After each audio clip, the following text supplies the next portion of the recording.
कल GST council की 54th meeting है।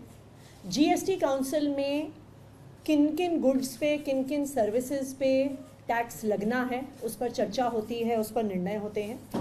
और दिल्ली सरकार लगातार दिल्ली वालों की तरफ से, देश के सभी हिस्सों के लोगों की तरफ से जीएसटी काउंसिल में आवाज़ उठाती रही है। कल भी जीएसटी काउंसिल की मीटिंग में कई महत्वपूर्ण मुद्दे आने हैं, ऐसे मुद्दे जो दिल्ली के लोगों से, देश के लोगों से जुड़े हुए हैं और जिसको लेकर कई रिप्रेजेंटेशंस मेरे पास पिछले कुछ दिनों में आई हैं। पहला जो एक महत्वपूर्ण मुद्दा कल की जीएसटी काउंसिल की मीटिंग में आएगा वो है रिसर्च ग्रांट्स पर जीएसटी लगने का मुद्दा। जैसा कि आपको पता है, अगस्त के महीने में देश के कई बड़े शिक्षण संस्थानों को केंद्र सरकार की तरफ से जीएसटी ना देने की वजह से शो कॉज नोटिसेस आए। इन 6 संस्थानों को 220 करोड़ के टैक्स देने का नोटिस आया।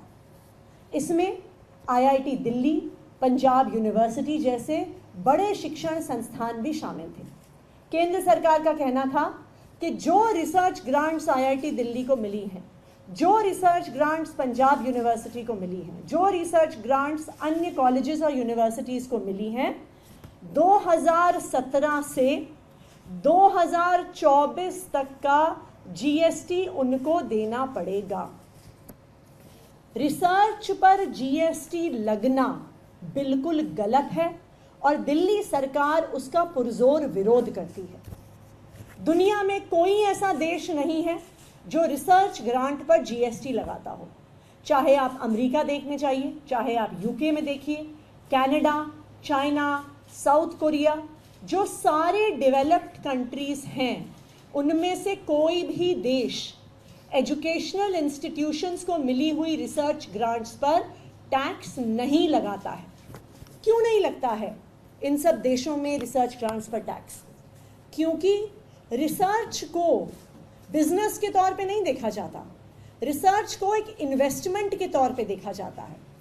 आज अगर आईआईटी दिल्ली में साइंस एंड टेक्नोलॉजी पे रिसर्च हो रही है, नैनो टेक्नोलॉजी पे रिसर्च हो रही है, बायोटेक्नोलॉजी पे रिसर्च हो रही है, नए प्रकार के कोडिंग प्रोग्राम्स बनाने पे रिसर्च हो रही है, मटीरियल साइंसेस पे रिसर्च हो रही है, किस तरीके से अच्छी सड़कें बन सकती हैं, किस तरीके से अच्छी गाड़ियाँ बन सकती हैं, किस तरीके से हायर स्पीड पे चलने वाले एयरक्राफ्ट्स बन सकती हैं। अगर ये सब रिसर्च आईआईटी दिल्ली में और अन्य शिक्षण संस्थाओं में हो रही है, ये आगे चलकर भारत के विकास में कंट्रीब्यूट करेगा। इनफैक्ट अगर आप आंकड़े देखने जाइए तो दिखेगा कि जिनको हम डेवलप्ड कंट्रीज मानते हैं, वो अपने जीडीपी में से एक अच्छा हिस्सा रिसर्च ग्रांट के तौर पे एजुकेशनल इंस्टीट्यूशंस को देते हैं। इजराइल 4.94% अपने जीडीपी का रिसर्च में लगाता है। जापान 3.82% अपने जीडीपी का रिसर्च में लगाता है। यूएसए 2.83% अपने जीडीपी का रिसर्च में लगाता है। जर्मनी 3.13% लगाता है। ब्राज़ील, जो खुद भी एक विकासशील देश है, 1.16% अपना जीडीपी रिसर्च में लगाता है। परंतु भारत, जो कहती है हमारी केंद्र सरकार कि हम विश्व गुरु बनने का प्रयास कर रहे हैं, भारत ने, भारतीय जनता पार्टी की केंद्र सरकार ने प्रधानमंत्री नरेंद्र मोदी जी के नेतृत्व में 2014 से लेके आज तक जो रिसर्च में पैसा दिया जाता है उसको घटा दिया है। 2014 में 70,000 करोड़ बजट में एलोकेशन रिसर्च के लिए था, जो घटकर 35,000 करोड़ पर रह गया है। यानी 0.65% ऑफ द बजट, जो भी कम था, उससे भी आज घटकर मात्र 0.41% बजट हमारी सरकार रिसर्च पे लगाती है। और अब ये सरकार, जो खुद रिसर्च पे पैसा नहीं दे रही, अगर प्राइवेट सेक्टर से इंस्टीट्यूशंस रिसर्च ग्रांट लेके आ रहे हैं तो कह रही है जी हम तो आप पे जीएसटी लगाएंगे, हम तो आप पे 18% टैक्स लगाएंगे, हम तो आपको भारत के भविष्य के लिए रिसर्च करने के लिए पैसे हम तो दे नहीं रहे हैं, जो पैसे आपके पास आ रहे हैं उसमें से हम टैक्स काटेंगे।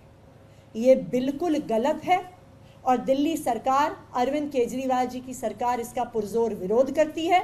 और कल जीएसटी काउंसिल में दिल्ली सरकार ये मांग करेगी कि जो रिसर्च ग्रांट्स पर जीएसटी लगाया गया है उसको तुरंत हटाया जाए और एजुकेशनल इंस्टीट्यूशंस को जो रिसर्च ग्रांट मिलती हैं उसे जीएसटी से एग्जेम्पशन दी जाए।